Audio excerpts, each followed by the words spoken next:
Hello, welcome back to English for University Students episode 11. Today we are going to learn about sentence types in English.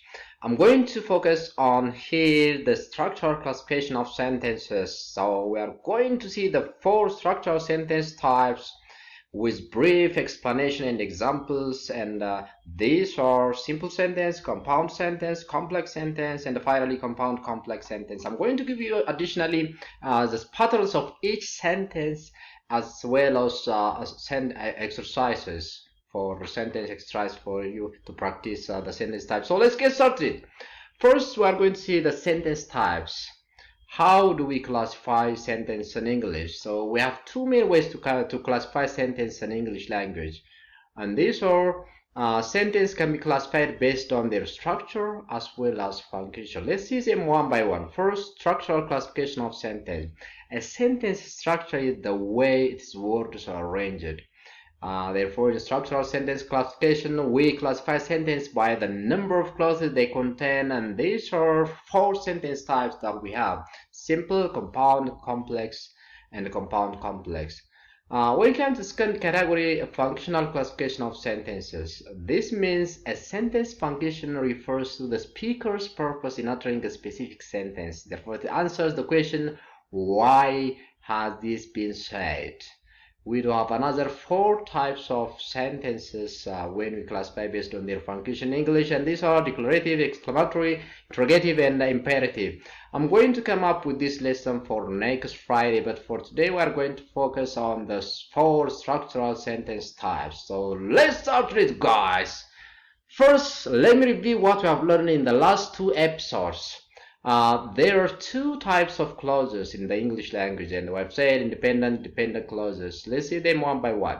The independent clauses are complex sentences because they have a subject and a verb, and they can express a complete thought. However, dependent clauses cannot stand alone. The reason is that they do not express a complete thought, even though they have a subject and a verb.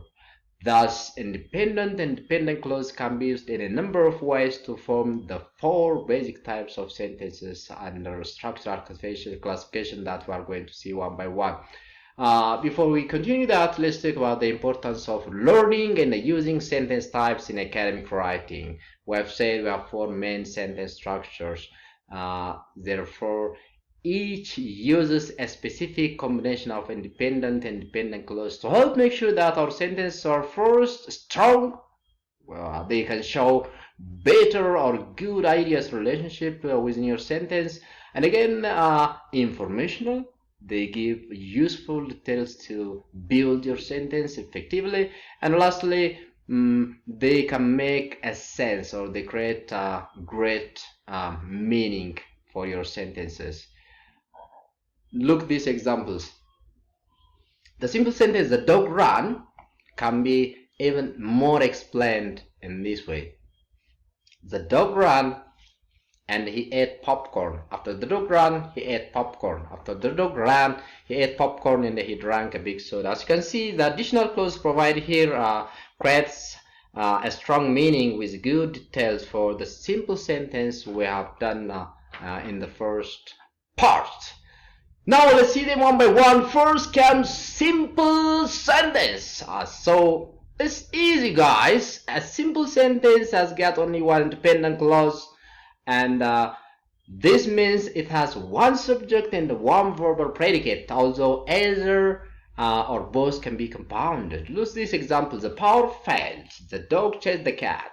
She jumped. The cheetah ran. He ran to the gas station. So these are all simple sentences with a single subject verb combination. Let me give you some examples, but before you do that, there are so many students from my experience as a teacher, when they got a short sentence, they judge these are simple sentences. It's not like that. You need to have these clauses. A simple sentence does not necessarily have to be too short. It can be long. A simple sentence is simple as long as it remains one clause containing one subject and one predicate. Again, either one of these, maybe the subject or the predicate or both can be compounded, but still the sentence is a simple sentence, even if it's too long. In addition, a simple sentence can have adjective and adverbs. So what a simple sentence can't have is another independent clause or any subordinate or dependent clauses. Having this, let me give you some examples. Professors enable intelligent students complete and turn it in their homework. If say this is compound, you're wrong. It's a simple sentence. So here there are two verbs, completed and turned in. However, the sentence expresses one complete thought. Therefore, it's a simple sentence. Even the verbs are compounded here. Melat and Robel ate too much and felt sick. So here we have two subjects, Melat and Robel, which are compounded, and another two are compounded verbs, ate and felt. It is still a simple sentence because verbs share the same subjects and express one complete thought. Now let's come to the second part, a compound sentence. Compound sentence has got two or more independent clauses. This means each clause containing a subject and a predicate, and again each clause describing an action completing itself and have equal importance. The independent clauses can be joined using two ways. First, farm boys, we call them coordinating conjunction. We have 7 coordinating conjunction in the English language, and easily you can abbreviate and use them. Taking the initial letter of the words, we created farm boys. So coordinating conjunction can be used again. Semicolon can be used alone or with adverbial conjunctions. What does a compound sentence can't have is any subordinate clause are not used in here. Only independent clauses are used, 2 or more. Let me give you examples again here. The shoplifter had stolen clothes, so he ran once he saw the police. Both sides of the conjunction saw are complete sentence here. The shoplifter had stolen clothes can stand alone. Again, he ran once he saw the police can stand alone. Therefore, this is a compound sentence. Second example, they spoke to him in Swahili, but he responded in English. Again, this is also a compound sentence. That is a conjunction to separate two individual clauses. So this is how you can use compound sentence. Let's come to the third category. I mean type of structural sentence. It is going to be complex sentence. Don't take it as if it is complex to understand, as if it is the name of the sentence. It's not complex that much. It has one dependent clause and one remote dependent clauses in this sentence you can have. What makes it different is the dependent clause either lacks a subject or a verb, or has both a subject and a verb that does not express a complete thought. So this sentence uses subordinating conjunction and relative pronouns to combine all of the clauses together, whether it's 2 or 3, and it means a complex sentence always has got these two things: a subordinator or subordinating conjunction, such as if, as, because, since, after, although, when, or relative pronouns, who, that, which, blah blah blah. Let me give you some examples. I ate dinner which consisted of cheese and chocolate. The dog that belongs to my neighbor ran around the garden.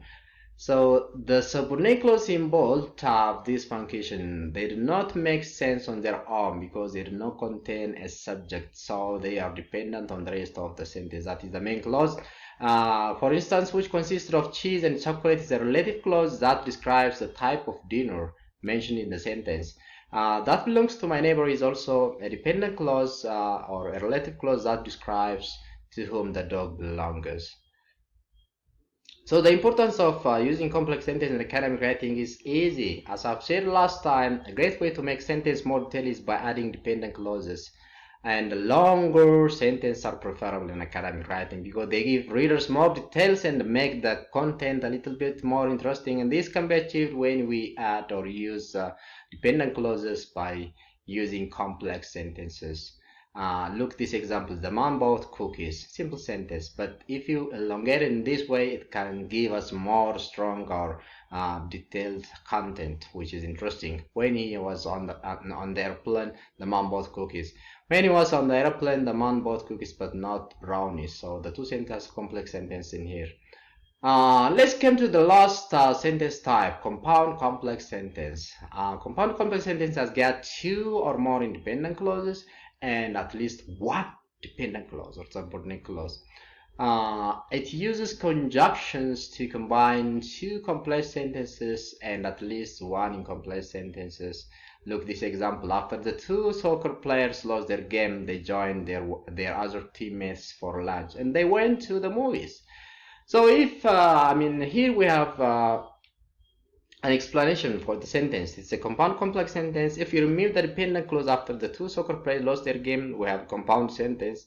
The dependent clause makes the sentence compound complex, and it gives a detail to the two ideas contained in the two main clauses. Let me give you an additional example. The girl smelled cookies which were baking at home, so she ran all the way there. So let's discuss the result of the three clauses combined. So the results combining the three clauses and the conjunction is compound complex sentence. That is both informational and easy to understand. The independent clause gives the main information, and the dependent clause given there gives the details. Let's come to the final session, that is the patterns of compounding the sentence types, all the sentence types. So here we have the simple sentence. Firstly, it is uses one dependent clause but none of dependent clauses, and sometimes use conjunction. Compound sentence uses two or more independent clauses, none of the dependent clauses, and always uses conjunctions, that is containing conjunction. Complex sentence uses one or more independent clause and one or more dependent clause, and usually takes conjunctions, as we have discussed earlier. Compound complex sentence takes two or more independent clauses and one or more dependent clause, and always uses conjunctions. Now let me give you an exercise here. The first exercise, you need to identify the type of these sentences below. Let me give you a fraction of sentences. While I read for you, you can guess the type of the sentence. أبابا أعلم إن كبدا lubricate my car, replace the oil filter and clean the spark plugs. So we have several subjects. أبابا أعلم إن كبدا, and several verbs: lubricated, replaced, cleaned. This is a simple sentence, as you can guess. Even if it's long, it has one simple sentence, I mean simple clause, yeah, main clause. The soldier and his brother wrote a letter and mailed it yesterday. He reads and writes fiction. The Navajo and Bettellenbrook host talk shows.